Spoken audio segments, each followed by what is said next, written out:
It's just using the wrong microphone. Can you hear? No, they can now. Okay.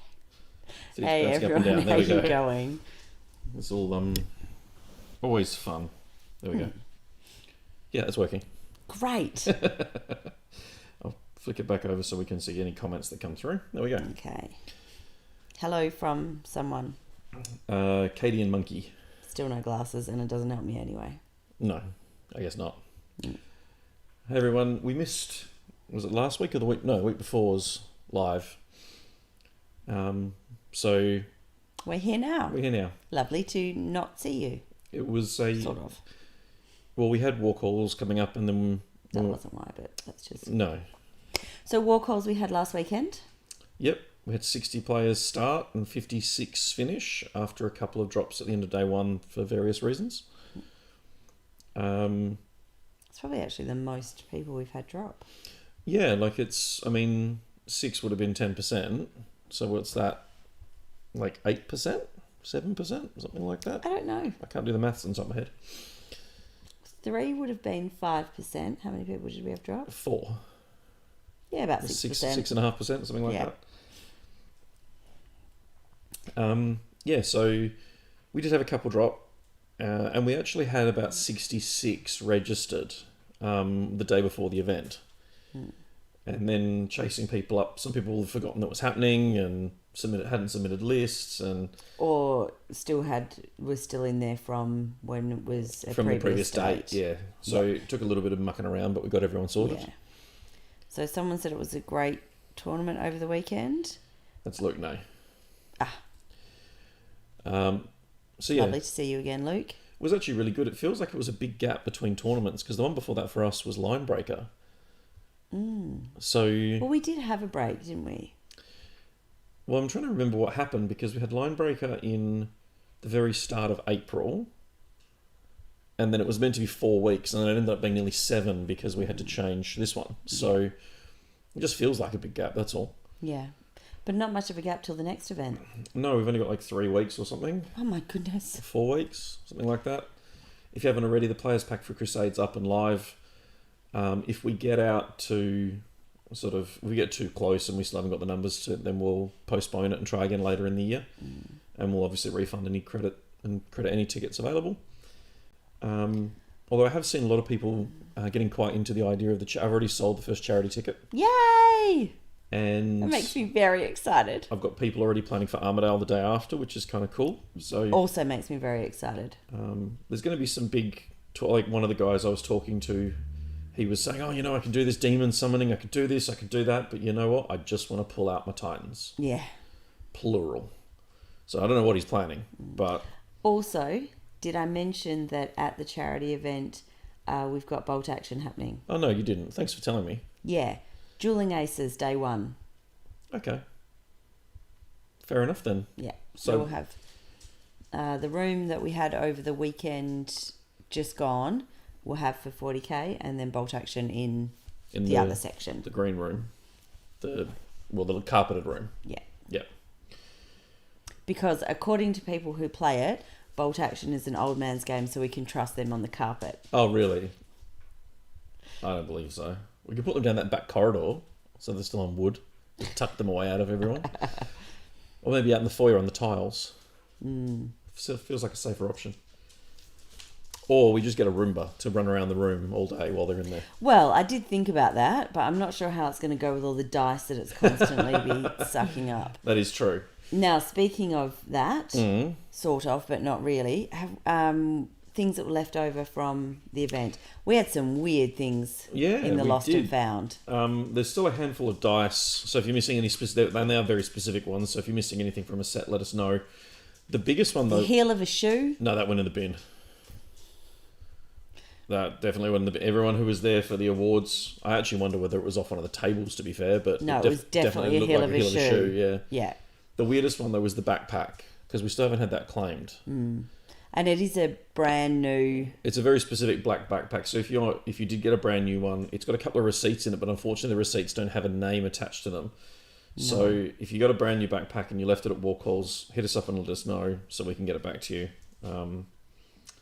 And it's got a notebook in it, so... Does it? But, yeah. Oh, that's right, it does, but the handwriting's a bit... Well, there's nothing in there that's identifying. Yeah. So it is something that I say as we're leading up to all of the events, and I often say it after the events as well, but in the lead up to an event, and because we do have Crusade coming up, and we've got the charity event, and then we've got Armidale after that, please, please, please label all of your belongings.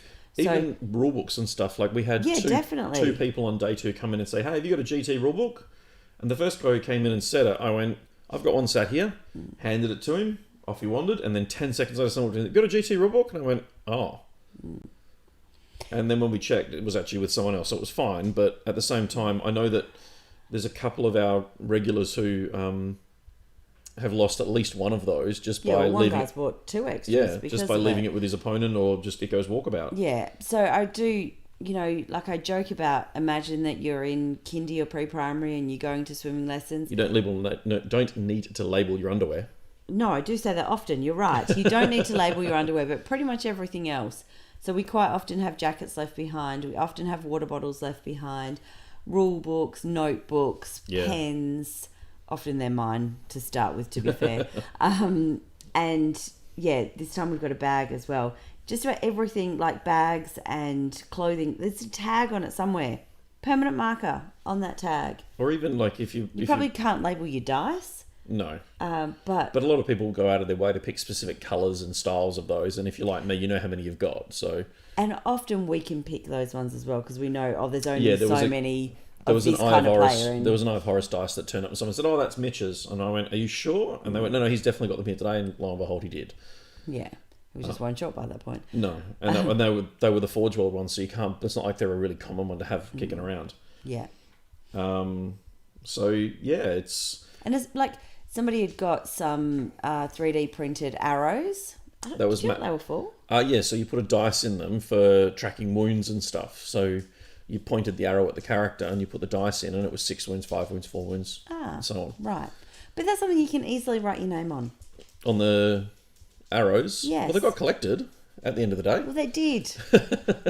Because I called them out because they were unusual. They were. Again, the heel of the shoe didn't get picked up. No one's going to own up to that. I would. I love my shoes. Well... I have bare feet at the moment. So we had 60 start, 56 finish. Mm-hmm. So it meets all the criteria for an ITC major, which is exciting. So there's a bunch of ITC points. I've got to try and resolve that and get that updated because we've only got 30 days to do that. To upload it and submit it. I'm going to go get some glasses because I can't. So you just keep chatting. Hold on to the microphone. Charles is just joining us. How are we going? Hey, Charles. What was interesting is with 60 players, we actually ended up with 7 undefeated going into round 4 on day 2, and then obviously someone pairing up into the top bracket. And I said to him jokingly, and with much love and affection for Jaden, you need to lose round 4 for me, mate, because that way we go 4 undefeated, which means we go 2 undefeated, which means we get an outright winner. And then Jaden proceeded to win that game. Oh, darn him. Which left us with 3 undefeated and then him pairing up again. Oh, sorry. So the final round, we actually ended up with an undefeated player by the end of round 5. And then had one of the players pair up for round 6. And the player who paired up was the only person possible to pair up. And they came right down to the wire. They were... extremely close all the way through the game, and it's funny because I got a message from one of the guys, like the guy who finished second. He was looking back at some photos he'd taken of that end part of the game and realised that he had a unit that if he just moved it in a different way, he wins that game and therefore wins the event. Oh. And at the time, he was so tired and stressed and frazzled, and obviously I'm putting pressure on them to finish the game because time had hit. And he just realised that, like, really late at night, was going through the photos and went, oh, you kidding me. So we had Lockie Rigg win the event. That is one of the things, though, and it's kind of tying back into the podcast that we did around whether or not should games be live streamed. Yeah. when you're playing, so it was 6 games over 2 days. So it was only the third game for the day. Someone heard you say you're going to get glasses, and they thought they meant wine glasses. I'm not sure wine glasses will help me see the little font on there, to be fair. So sadly my glasses are empty. But going back to the thing, so by the sixth game, so third game for the second day, people are exhausted. Yeah.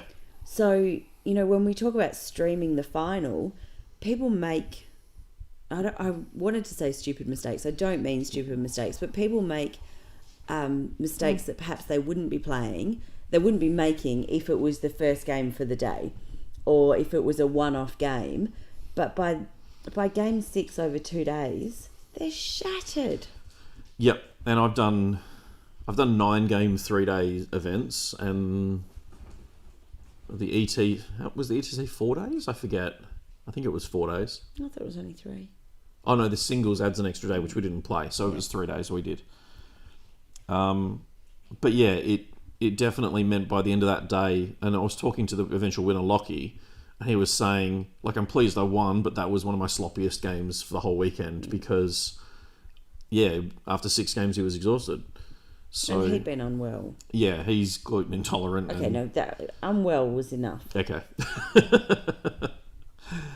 So, Lockie did go on to win it with 5 wins and a draw because that final round did come down to a draw. And we had 2 draws in that final round. Yeah, we did. We knew, obviously, with first and second, we knew who first and second were going into the final. The interesting part, looking at third place, though, was we had about 8 people who were in the running for third at any given time. Mm-hmm. And then we had one of the Drukhari players place a really big number on the scoreboard. And I did the maths, and that number dropped to like 4 people. And I thought, okay, no. And then I watched a couple of the results. No, he's not going to get caught.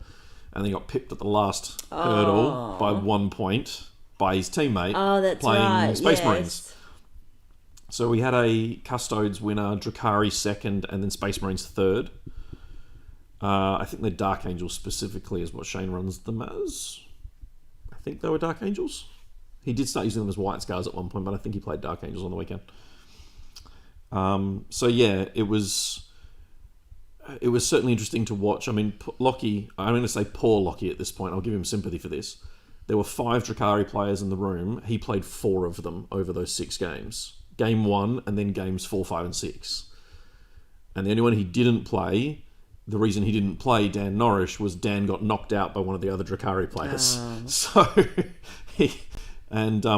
really unusually, when I went and looked I didn't know Dan played Drukhari. That's all he plays. Well, there you go. Turns out I haven't. He normally plays them as Anari, but you don't do that anymore. What was interesting though is normally when you go through these results, the number 1 person almost never has the highest strength of schedule because naturally someone else has the highest strength of schedule. Lockie had the highest in the room. So not only did he win the event, but he did it the hardest because all of his opponents that he ended up playing were in the top 10. Which is actually a pretty big testament to him. And it's also great to see that because it means that... I think Lockie's head is probably big enough. I think we can move on. I have to give credit where credit's due. He played exceptionally well over the whole weekend. But what's interesting is the way the bracketings worked. And it was really funny because he got paired with one of his mates in round 1 for whatever Down Under pairings gave it to him. And we think it's because that particular player hasn't got a ranking event or only had 1 ranking event and it was a really low finish. And Lockie's only ranking event was it was a high-end finish, but it wasn't a top finish.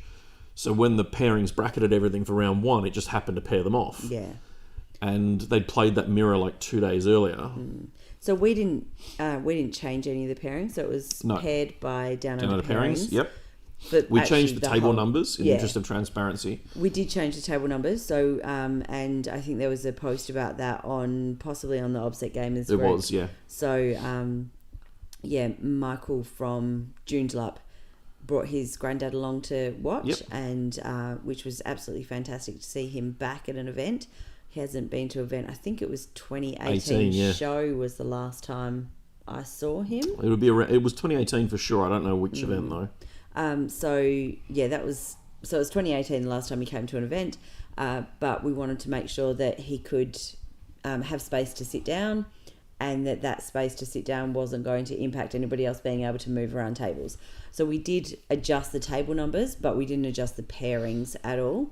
The only thing that was a bit tricky was at the end of day one, Mike told everyone what their pairings were for day two, for game 4 of So that first game of day one. So first you game can of day literally two, just walk in and go just to your get table. started.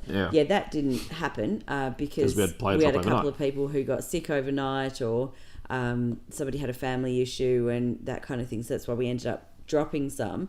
But because it's bracketed pairings, You can't just go we with what couldn't it just was. go, okay, well, your opponent's not here and your opponent's not here, so we'll smush you together.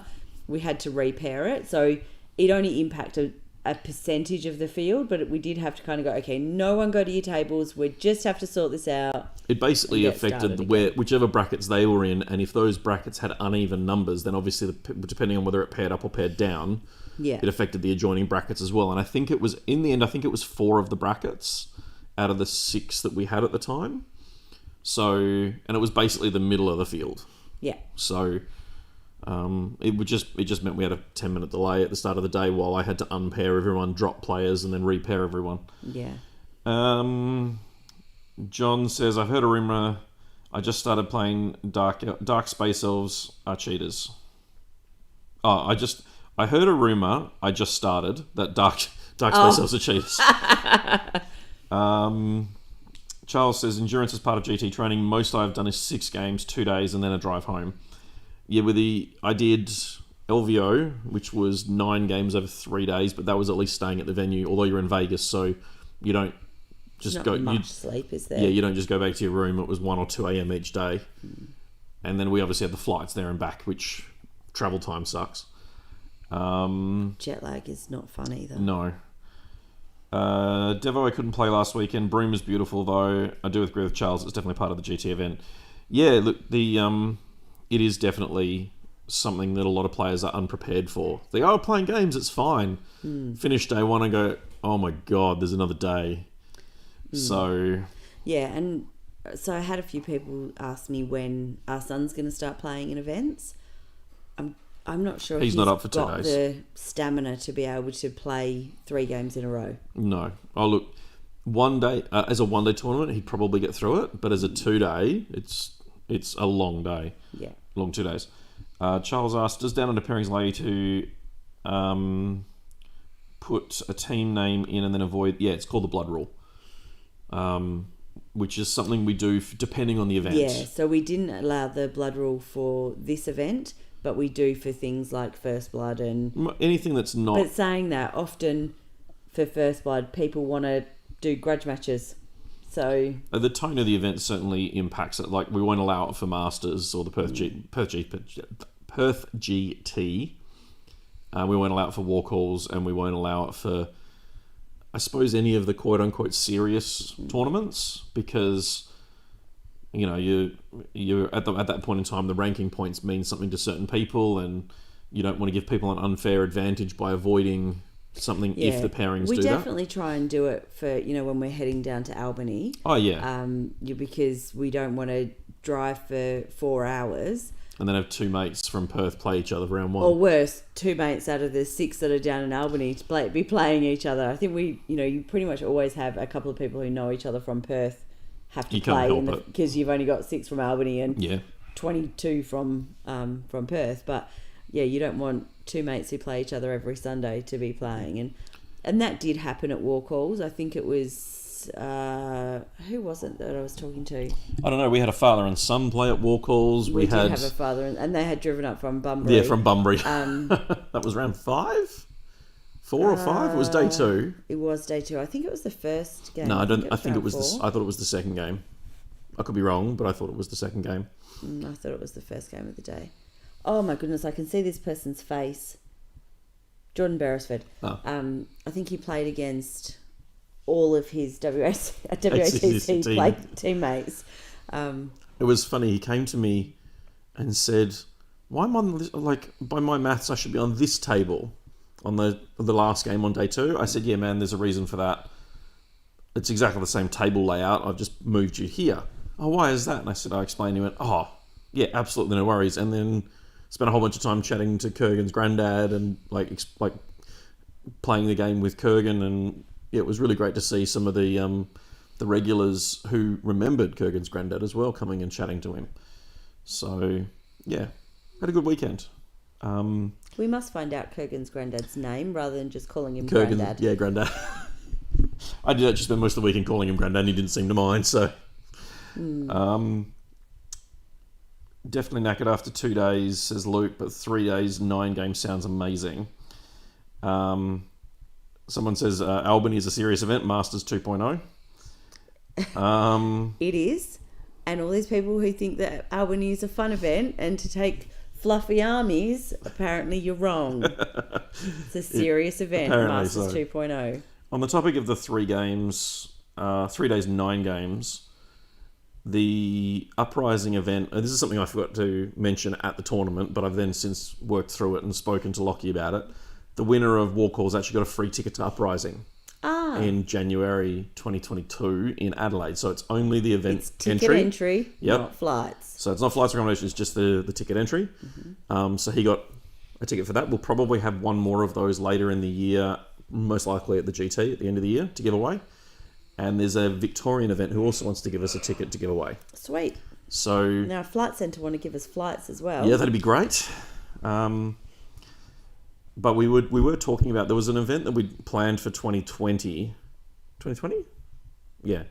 Called Boots on the Ground that was meant to take a group of us to America to play at Nova.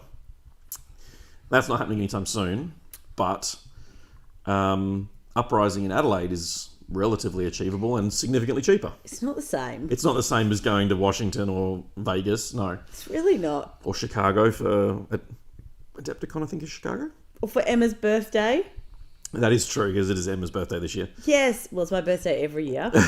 Okay, I have one every year. Her 40th birthday this year. So we're talking about doing a group trip to Adelaide for Uprising. That is 8 games over 3 days. Just out of interest, when anybody else hears things of Adelaide being spoken about, does anybody else get the Winnie Blue song in their head? I'm just wondering, because I can't talk about going to Adelaide without that line saying in my head. But we'll carry on. So, pause it, not with that attitude. So we're going to... Not with what attitude, but go to America. Adelaide not being as exciting as America. So we're going to look at putting that together. I've already been and spoken to one of the flight centres just to get an idea of, to make sure that because Webjet only goes so far in advance, but flight centres say they can book it early. My best guess at the moment is the budget for the weekend is about $1,500 a head, assuming we get shared accommodation. Mm-hmm. Whether that's an Airbnb for however many people, or whether that's a hotel room for twin shares or something like that, I don't know. But it's about $1,500 for the flights, the tournament, the accommodation, and all the taxes and that sort of stuff that come through. Now, speaking of that, sort of, but not really. One of the things that's cool about the Albany road trip, and it's kind of cool about the idea of doing something like Boots on the Ground, is that we do it becomes a social trip, doesn't it? Yeah. Well, it's a team trip without a team event. Yeah. And everyone, so in Albany, everyone sits around the night before and socialises, and then the night of the event, and then the next morning when everyone's seedy. The next morning is less exciting. But WATC, we've got at least one interstate team coming over. Yep, we do have the Art of War team all booked and paid for, and there's a potential for the South Australian guys who run Uprising are looking at bringing a team over for WATC. So with that, and then we've also got potentially a team coming from Kalgoorlie. We've got 4 teams coming from Bunbury. The Albany team. 1 team coming... Has Albany bought their ticket? Yeah. Oh, yeah. They were actually one of the first ones. Yeah, Marcus was... So I'm not sure if Marcus has got a team yet, or he's just coming up and doing it. He'll play 6 tables. It's all good. As long as he can play Tau on every table, he'll be fine. Stella, you need to learn Death Guard. So we've got, people coming up from Albany. So what I'm wondering is, of the people who are either travelling here or you live here, whether people are interested in actually going out at the end of day 1 and maybe going out for dinner or... Well, we did that for ATC in 2018. We organised a venue in the city. Everyone came in. Terrible. The experience... Although they had amazing fried Brussels sprouts. Not something you would think, but they were really good. Yeah, Very glad I wasn't sharing an Airbnb with the people who were scoffing those, but yeah. So anyway, we did do that in 2018 for the ATC because obviously lots of people from interstate came over and internationally because they came from New Zealand as well. So there's an option with that we could for WATC, For WATC, we could look at actually trying to have a venue and go somewhere for dinner so people get a chance to know each other away from the tables. Yeah, and it when we did it with the ATC, like the Queensland team came out, they had dinner, and then all we're knackered, and they didn't go out any further. We then went out with them the next night as well. We did, but that first night, the Victorians went out, the New South Wales team went out. God knows what time they all got back in, but they went out. So, we were running a massive event. We didn't get to stay out very late. No, we went out for dinner. I still think it was about 2 a.m. though. It was after midnight for sure, but it was a bit crazy. We stayed sober. So yeah, we're definitely thinking about trying to organise that as a group so we can all go. There's the 3-day event, which is Saturday, Sunday, Monday is Uprising.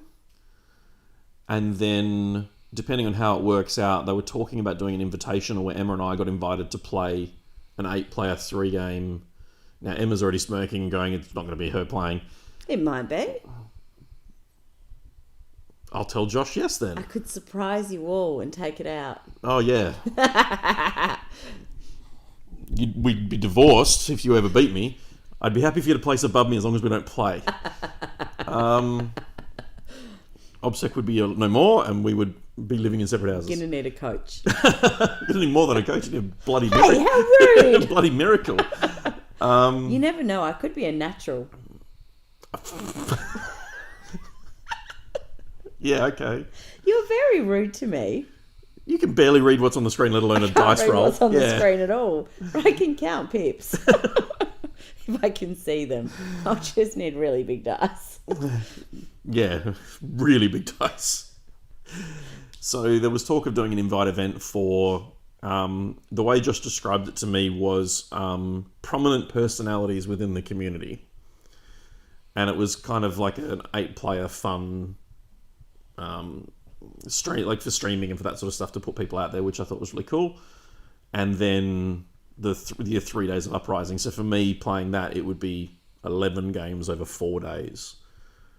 I'm not sure at what point that goes from being awesome to just being a version of hell that I don't ever want to go back to. If we do go, I'll let you know on that. I'm suspecting it'll probably be sometime around day 3. It depends on how I'm winning, to be fair. Yeah, that's exactly If we get through the second day of Uprising, I'm still undefeated, then who knows? But all of a sudden it's going to feel okay. yeah, it's probably going to feel okay. Paul says if he goes, he'll do everyone a favour and get his own room. Mark says he'll chuck the wife and kids in the 4-wheel drive and hook up the caravan and do a few more thousand Ks on the road after their road trip around WA. Definitely, Mark. And you've got the caravan now. You may as well make the most John of it. says he had a great time at his first line breaker. Marcus says Stella will start training this weekend. Paul says if he's offshore for work, then that's a problem. But if he can get holidays, he'll be in. So it seems to be a fair bit of support. Paul says he's about Emma's height and he looks good in a dress, so he can doppelganger for you. Nice. I don't know whether you Not should take that as a good thing or a bad. Yep. Aaron's just laughing at us bantering. Emma shoots one of Mike's models. Mike pulls out all the models he painted from her army. No way. Lachlan will paint anything I've been painting. Mike can't get his own models painted. There's no way he's painting mine as well. Unless it's already his models, which, you know. The problem is I've got quite a few and I forget I have some of them, so you might be able to pull something back. No, Lachlan painted these. I'll spray them all with glitter. Then you won't want them back. Jesus Christ, don't do that. Speaking of Perth personality, Shane and Earl playing alternatively by unit with the same army would be entertaining. I don't quite follow that thought, but... Who wrote that? That would be John. Which Helling Manchie's John. I can never say his surname, so I don't want to try and say it on camera. Is it Vertiglia? Yeah. He knows I can't say it, and I think he enjoys the fact I get it wrong. One day I'm going to learn how to say Ben's surname. Ben Slew. No. One day we're going to learn how to say it. It's not today. Okay. So, John, we need more information around what you mean by that. So, from what I understand, the plan from Josh for the personality event was, like, he's talking about us, some of the Art of War podcast, like Adam Camilleri from the Art of War podcast, one of the guys from the Normal Blokes, and a few of the podcasts and video and audio and that sort of stuff.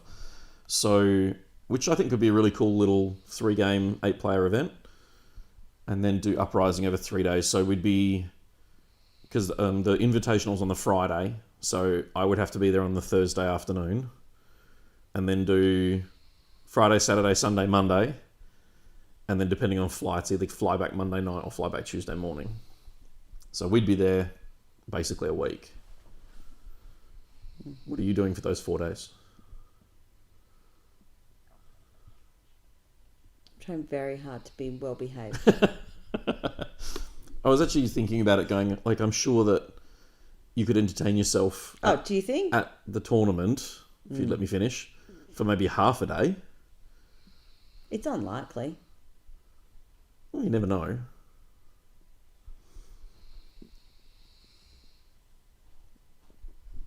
They were talking about trying to do wine tours and stuff. Unless there's a cupboard I can sleep in. Well, we would have a room and No. Excitement's always finding a green room to finding a sleep cupboard. in. Jesus. So what John's saying is having Earl and Shane playing at the same time and then taking turns to use a unit without discussing it with the other person. Ah, nice. Charles says... That would be interesting. Charles says he's faced an opponent that had glitter Tyranids. Sounds perfect. I've seen pink glitter Necrons. And I've also seen like Space Marines done with Fernitman nail polish and eyeshadow.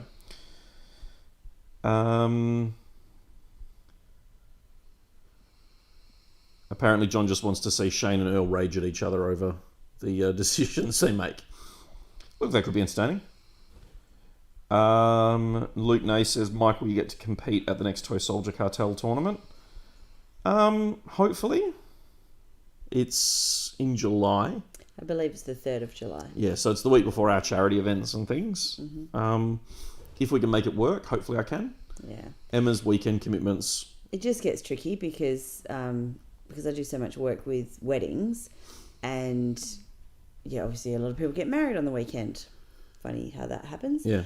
It just gets a bit tricky with weddings and events and things like that where I'm working. So we try and make it work as best as we can, but we also rely on my parents to look after our children while we're running events. Yeah. So we can't. There's only so many babysitting days we can. That's it, and they'll be looking after our kids the next weekend for the event. For the 2 days, so, yeah. Although if we can make it happen, we will. Although the older two were actually quite handy for the pack up and. Well, yes and no. But Ava did go over to people and ask them to stand up so she could take their chairs off them. You don't turn down an 8-year-old who's going, give me a chair. Yeah. How do you say no to her? You can't. And I was telling the kids, okay, maybe if we can stop stalking the tables. So they're like walking around, and as soon as people looked as though they were finished, they were in and trying to pack it up. It's like, maybe just hang back a bit. And then I noticed that Jordan was doing exactly the same thing. It was great. Well, the good thing is they can actually help at that venue because the tables will have wheels. Yes. I was very worried that we were going to take out some very expensive armies. Essex just joined us. How you going, mate? Mark says, it's right in the middle of red wine country. There's plenty for you to do outside the tournament. I don't drink red wine. John says, don't forget Rob Williams' Flaming Pink Eldar. Yeah, he was a big... I remember his daughter, when he passed away, was auctioning off all of his old armor cast stuff for charity. Yeah. And there were thousands and thousands of dollars because he'd hand-painted all these armor cast Titans from the 80s and 90s. And I went, I'd really love to have. Oh, I can't afford that at all. So somebody posted something in a one of the Facebook he had groups. storage units of models apparently. But someone posted something. Oh, it's nobody knows it's a secret that Robin Williams used to play. And I'm like, that is the worst kept secret ever. Everyone knew. Everyone knows that. Connor Carey says, can we just unleash Shane on Uprising so we can get the videos? Look, I think Shane is lovely. Let's back off Shane. I think it's more Shane. Like, I got a request from someone who wasn't at the tournament for day 2 saying, can you please go to Shane's table and take a photo of his pants, because Shane has a wide and varied collection of... They're not that varied. Of clothes. No, they all follow a similar pattern without having the same pattern. It was snakeskin on day 2, and I walked past and went click, and Shane went, what? And I said, someone's asking about your dress sense, mate. I have to share the story I did on that day. So I went looking for a folding collapsible trolley to take to tournaments to take my army around, and I saw a Facebook post saying, hey, this is the one that we recommend you buy from one of the media providers. Clicked the link and it was on Amazon, and it was out of stock, which is super useful. Brand new post, out of stock. And then I scrolled down, and I don't have an Amazon account. I haven't used Amazon before. I do. I've scrolled down and it's Very gone. excited. I just got my new RoboVac. And it's got similar items. And I just clicked the first one and went, okay, cool. It's another folding one. It was $40. Oh yeah. Oh no. But it was about $80 shipping. And I just went, nah, $120 for this folding thing. So I've scrolled down to pick the next one in the queue to discover a little thing that shows you what other people have bought together as a group. Like, when you buy something on Amazon and then it says customers who purchase this item also purchase this and this, and together. It's a bundle deal.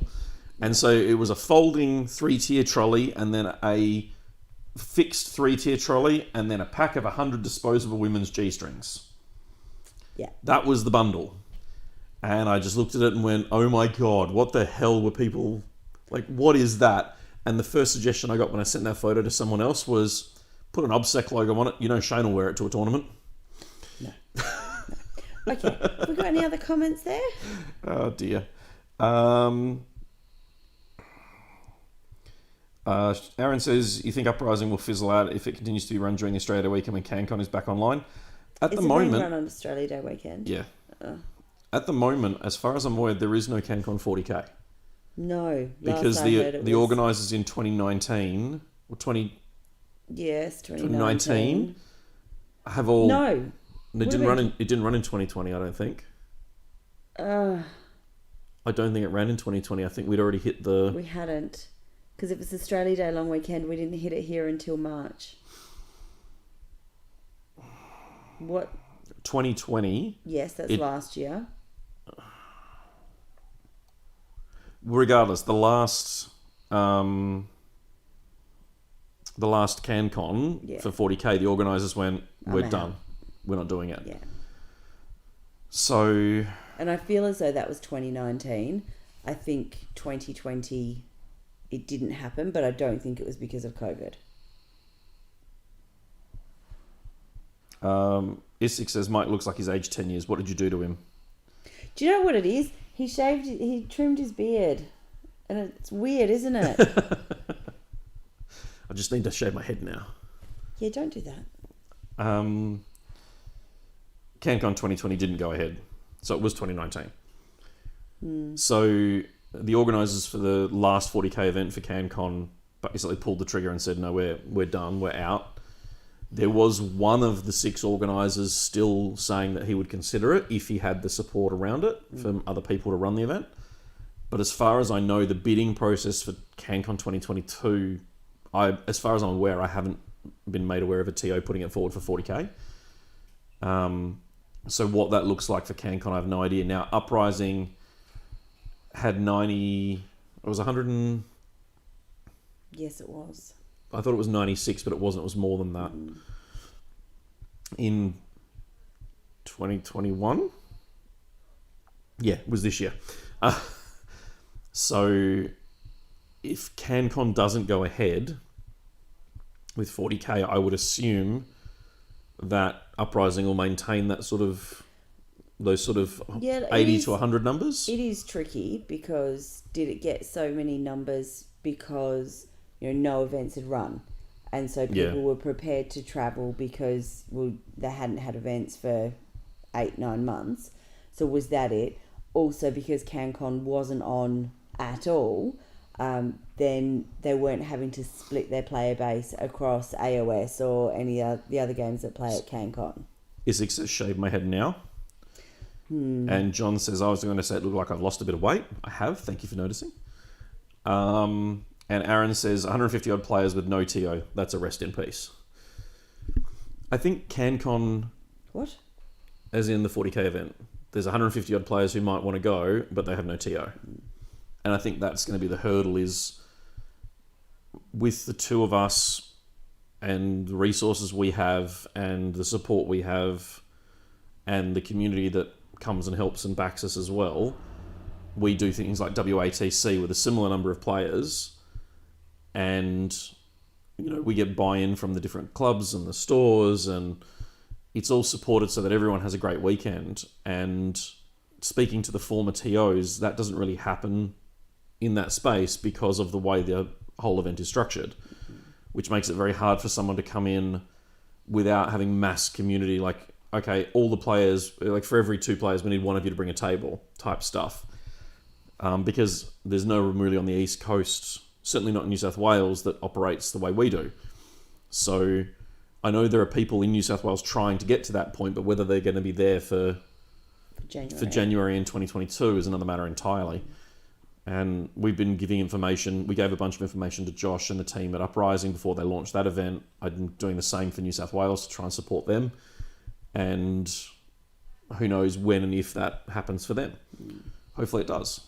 But if it doesn't, then I think Uprising will be fine. If they do go ahead, then that will definitely create some interesting scenarios for which event. Obviously, Uprising will still go ahead with the South Australian community who support it. How many interstaters they get from Victoria, because ultimately that's where the pool's from, is from Victoria more than anywhere else. Whether they all go north to New South Wales or go west to Adelaide, I think purely on dollars, Sydney's cheaper from Melbourne. Changing the subject totally. Did Vic Team Championship go ahead over the VTC weekend? Did go ahead over the weekend. So they weren't impacted by anything? No, that happened, the announcements happened Sunday night. Okay. So the VTC came and went, 104 players, teams of 4. And I think they played 5 games over the course of the weekend. 5 rounds? Yeah, it must have been 5 rounds. We had one of the Perth guys fly over to be part of one of those teams. They finished 3rd as a team, which was great. So it's good to see a few more of those team events popping up. I've actually already spoken to the organisers pre-VTC, and because they were kind of picking our brains going, we can't do 8 players, we're doing 4, what do you guys think? And I said, well, we did 4, and then we moved to 6, and 6 has actually been quite a stable number. Yeah. And it seems to work quite well because you're going to get the best of everything that way. Yeah. Without it being too labour intensive for the teams and that sort of thing. So they said they were going to kick it off with 4 like we did, and then see what happens with the community. Yeah. John says, I need to ask, what is the thing hanging off the Venetian blind to Mike's right? This thing here, I don't know.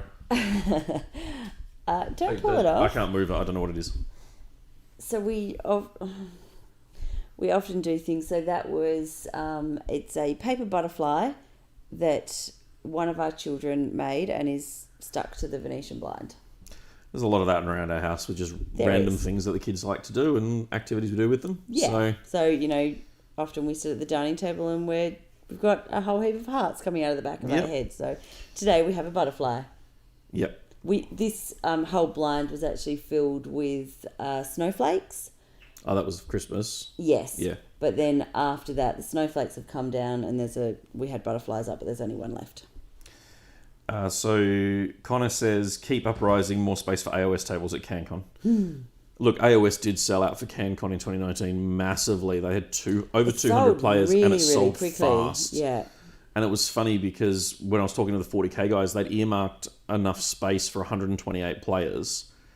And having never spoken to the organisers for CanCon, the way it was described to me was that you you booked have to buy your you space. basically booked a certain amount of table space based on the money that you would give to the organisers. And then if you wanted more, it was kind of in a, you know, how quickly could you sell out to then buy into that space? And I know that the AOS guys just went bang, bang, bang, bang, bang and hit a whole bunch of targets and took a bunch of extra space. So the 40k guys ended up with a smaller event, which, I mean, it goes to show how popular AOS is on the East Coast. And I know a bunch of the Perth guys went over for it as well, obviously with Connor here. Connor saying it sold out in less than a day. Yeah. Yeah, I remember them doing a second run of tickets, though, Yeah. because they did get the extra space. Teams of 4 Sims so blah. Look, when, like you said, we did start with teams of 4, and it made the matchups process. Well, it meant one team decided 3 of the 4 pairings. Yeah, so, you know, there were some issues with the matchup process with having teams of 4. But when you're first starting out and starting, like... It's manageable. It is, and it can be quite tricky to come up with teams. And especially because of the restrictions that are put on with only being able to have, you know, The limited... different codexes and things, yeah. So I can understand why they've started with the 4. I definitely think that going to teams of 8 would be way... It presents another set of hurdles. Yeah. And I think if the community grows enough, then there's an opportunity to do that in the future. Yeah, possibly going to teams of 5 would have been 5, good. yeah. I mean, the Americans do 5s. Yeah. We do 6s. Then the ETC, WTC, because they now do. both do team events. Do they? The ETC have said they're going to replace 40k Oh, wow. and do a 40k open, more like our event, where it's an open event where anyone can go, rather than it being based on nationality. So they're going to go to teams of either 6 or 8. So it's good. The format's getting some legs. Can you do me a favour? Yeah, Can you mute it for like 10 seconds? I can probably do that. Although Fab. it's going to look really weird. Why?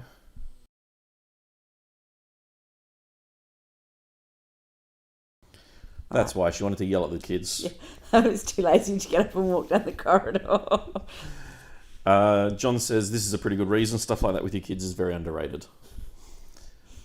Look, I'm amazed that it hasn't been pulled down by children or dogs yet. It's still there. Although when I've just tried to pull it off there, it's clearly got blue tack or something on it. Yeah. It's all good. And yeah, Connor says CanCon AOS sold out in less than a day. Yeah. Look, it's we're not going to book anything for Uprising yet. I think probably sometime around August we'll start the planning, depending on what's happening, because CanCon is a factor. Yeah, look, CanCon's a factor, and also it's going to depend on what's happening with the way that Australia is in travel and flights and that kind of stuff. You know, I think that, especially because you now can't get travel insurance and that kind of stuff. What are you giggling at? Tim Howell says, go to bed. Aaron Thompson says, fart incoming. Mark quickly follows with, thought Emma had to fart. Thanks for that. I'd have made sure I got up and moved. Oh, I love that. Thanks, guys. That's made my night. It's very entertaining. You're terrible. And yeah, we're getting some laughs and stuff now from the rest of the chat. I was being all serious. Had my serious face on and everything. Moving on. Yeah. We do have the calendar all updated on Facebook. Speaking of calendar, no, we won't go there.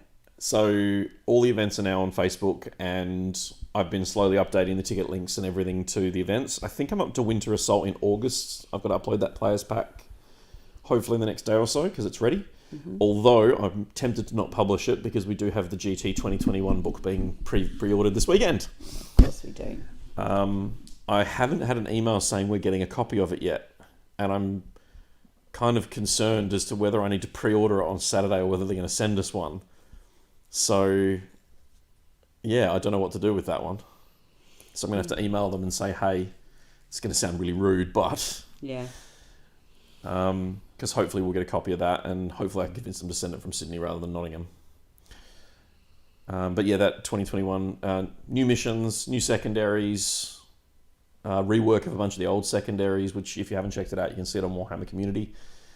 And whole new points values, again! That's our son. It is our son in the chat. Go to bed, you little bugger. So we do have that, and I'm tempted to wait until we get that in our hands before I publish a tournament pack that's essentially obsolete. And the same, like I would expect that the charity event will have to be tweaked because that players pack's already out. It shouldn't affect the Crusade event because Crusade's not covered in that book. And it shouldn't affect Onslaught, the Armidale event, because that's in the main rulebook. So it's just the charity event and then the Winter Assault onwards that I'll have to update. Isik says, do you have a schedule for 2022? I'm looking into making the long journey.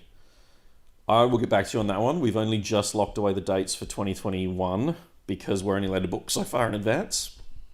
But yes, I will chat to you about that for when we get to the planning stages, probably around August or September. Or tell us when you're coming. Or yeah, tell us when you're coming and we'll organise it, yeah.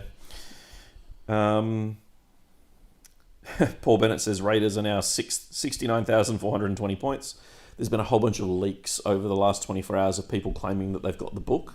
Right. And they're just, some of them are good Photoshop, some of it's bad Photoshop, and everyone's changing points values. So one of the ones we saw was the Drakari Raider going to 145 points and the internet falling on its own sword in horror and disbelief.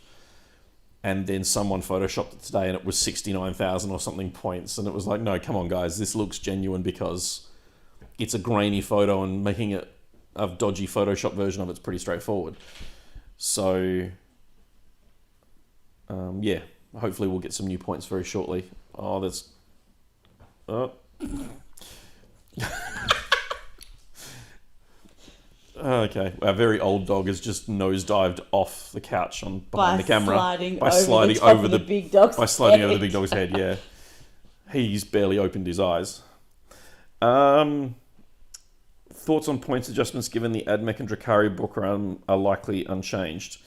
It's a hard one to say whether it's She's happy to keep going. Okay. I think the points changes. Who knows? Like, in all honesty, they're going to be what they're going to be. The only thing I'm pleased about having this book now released is it's actually going to give us a line in the sand that we can go, no. You're not having to use the PDF that says February, even though they released one with the White Dwarf in March. Use the, all that sort of stuff. Yeah. It's actually going to draw a line in the sand and go, cool, from this moment onwards. Well, that's the plan. Yeah, well, the funny thing is they're going to have the Admech book release a week before and then potentially have the points change a week later in that book. Hopefully they're identical. Yeah, hopefully. Charles says, I love the leaks and claims. I enjoy the look on people's reactions. Yeah, look, it's a weird one for us as organisers and from some of the information we get and some of the things we get to see. Because some of the stuff that you read, you just feel like smacking your head into a wall. It'd be less painful.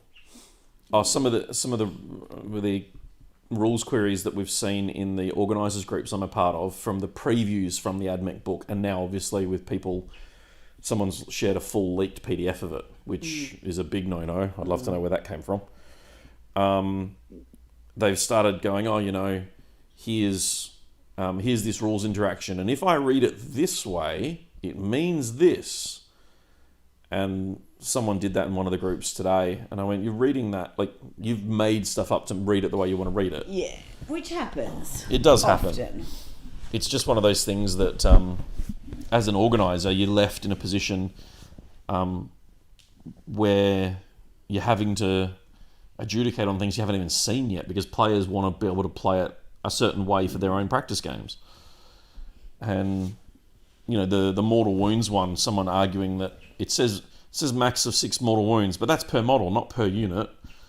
Well... Let's wait until we've seen it, okay? We have seen it. It was on the GW website. Let's just not be frustrated. No, that's true. No one's got the models yet, because they're all the like Earl's. I said to Earl on the weekend, this is the last ride of your army, basically, isn't it? And he said, yep, because they've changed everything, and now I need to buy the other half that I didn't like. So... We are finishing up in the next 8 minutes, so if you've got any questions, shoot them through in the comments now.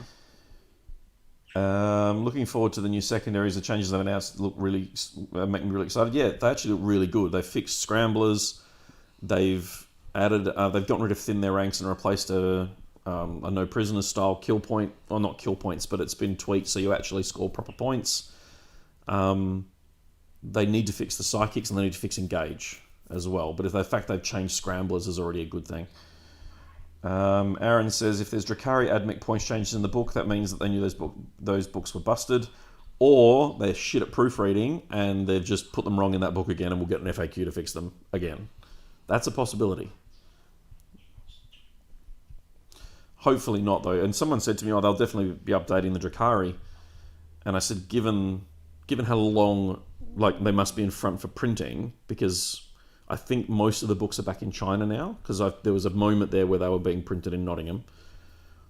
The lead time for these chapter-approved books, the way they're spiral-bound and everything, means that these were printed before any of the Drukhari releases, which means there's no way they can have had data on the rules. And the same with the Admech, because the Admech book's going to drop a week before. So I would assume that those codex points will probably be quite stable. You know what happens when you assume. Look, I said someone today, if the Raiders go up 10 points, I think that's pretty fair. If they fix Dark Technomancers for the Drukhari, it's a really easy fix. I could do it with one line. That's fine. If they put the Succubus up somewhere between 10 and 20 points, I'm leaning on 15 at the moment just to cut the difference. It doesn't need much to... Because like I said, this guy was going, Raiders need to be 120 points. I said, no, Raiders need to be about 100 points, 95 to 100 points. Because if you do that over 8 vehicles, you're dropping 1.5 vehicles in points. So you still got to make them usable for Drukhari, because that's their whole shtick. Like, they're pirates. They have boats. That's the whole thing. But you have to be careful you don't just nerf them into oblivion and make the army unplayable. So, and it's the same with everyone calling for points increases on racks and liquefiers. They don't need that. They need to fix Dark Technomancers, because you don't see anyone using those units without Dark Technomancers. So, and you can't do that with points. You have to change the rule. Oh. Battery's running low. Thankfully, the Munitorum manual is separate. No, Tim, it's actually part of this release. It's a dual pack like we got the first time.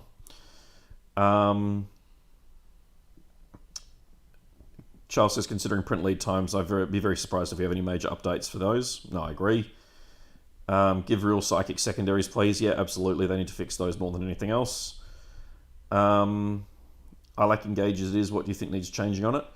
I think I would rather have the points upped to 5, but then require, have a different parameter set, so you can still max it at 15 over 3 turns. You score 5 a turn. But the parameters need to be shifted, because at the moment there's some armies that go, I pick Engage on all fronts, and I guarantee I'm scoring between 10 and 15 every game, because it's so easy for some armies to just churn through units and do it. And I don't think any secondary should be a gimme. And I think Engage and Scramblers were the 2 that were still gimmies. Hopefully they use it as an opportunity to reduce the lead time. They can't really. The way the print schedules work and the way the artwork and all the rest of it happens, you can't really reduce the lead time. What I'm hoping it does mean is, like I say, they use this as a line in the sand and then go back to doing digital points changes rather than giving us a book every year, because we've had this book 18 months now. So that's something, I guess. Fix Drazhar. Draz is fine. He probably needs 10 points on him, but not much. Necron's about to get nerfed into the ground because they were effective 6 months ago.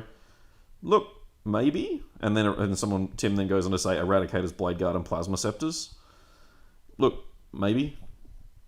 I would hope that It could be unicorns and rainbows. It could be.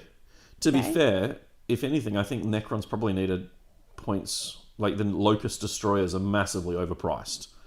And I think the fact that you didn't see any of them used 6 months ago in those tournament armies might see those come down. Same with Flayed Ones, particularly with the new kit just being released, although that's another rant for another day. Good, we've been going an hour. So I think there's an opportunity there where we're going to see a little bit of shuffle for some of those armies. And I certainly think there was a screenshot kicking around of Adelan Jackals for the Genestealer cult going to 8 points a model. And someone said, oh, they'll never be 8 points a model. And I went, they were 8 points a